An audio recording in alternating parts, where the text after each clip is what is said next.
Tentu di hari kiamat juga teman-teman sekalian ada banyak dalil yang menjelaskan ragam manusia yang akan dibangkitkan. Ada yang dibangkitkan seperti misalnya orang-orang yang sombong. Dalam hadis Bukhari disebutkan Allah akan membangkitkan orang-orang yang sombong, jabbarun, ukuran mereka seperti semut, ya, dibandingkan manusia pada hari kiamat, dan orang-orang menginjak-injak mereka sementara mereka tidak mati. Itu contohnya. Ada orang dibangkitkan pada hari kiamat, ya, wajahnya di bawah gitu kan, dan kakinya yang di atas. Ada orang yang dibalik wajahnya dengan bokongnya, dan beragam macam tipologi orang-orang yang dibangkitkan. Dan ini tergantung dari hukuman Allah kepada mereka. Kemudian juga setiap nabi akan berdiri dan diikuti oleh pengikutnya di belakangnya.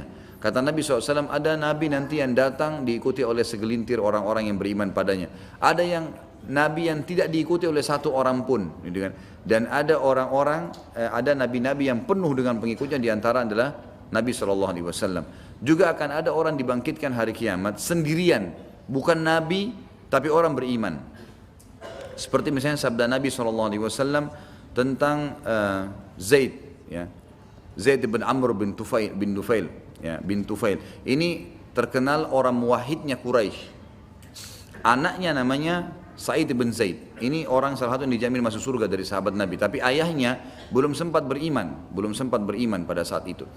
Maka yang terjadi adalah Zaid ini meninggal sebelum Nabi SAW diutus jadi Nabi. Tapi dia beriman kepada Allah, mengikuti ajaran Ibrahim.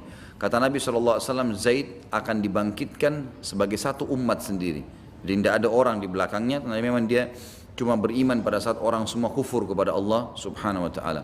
Kemudian juga ada hadis yang menjelaskan, saya yakin antum sudah tahu tentang ada kondisi orang-orang pada saat panas.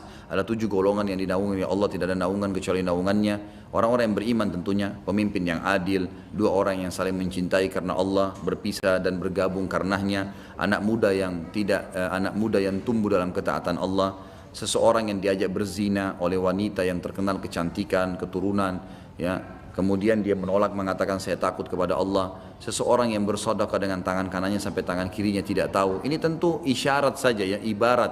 Tentu tangan kanan, tangan kiri bisa tidak saling tahu, memang tidak bisa dalam akal manusia kita tahunya tidak bisa mengetahui gitu ya. Tapi ini ibarat, artinya kalau tangan kanan mengeluarkan kiri tidak tahu, artinya apalagi orang lain kalau dirinya saya tidak tahu gitu kan.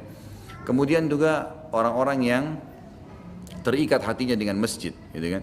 Dan orang yang terakhir adalah orang yang mengingat Allah SWT sendirian, surga dan neraka, lalu dia menangis, ya, karena Allah Subhanahu wa ta'ala. Nah, ini orang-orang yang akan dilindungi oleh Allah SWT pada hari kiamat di mahsyar itu.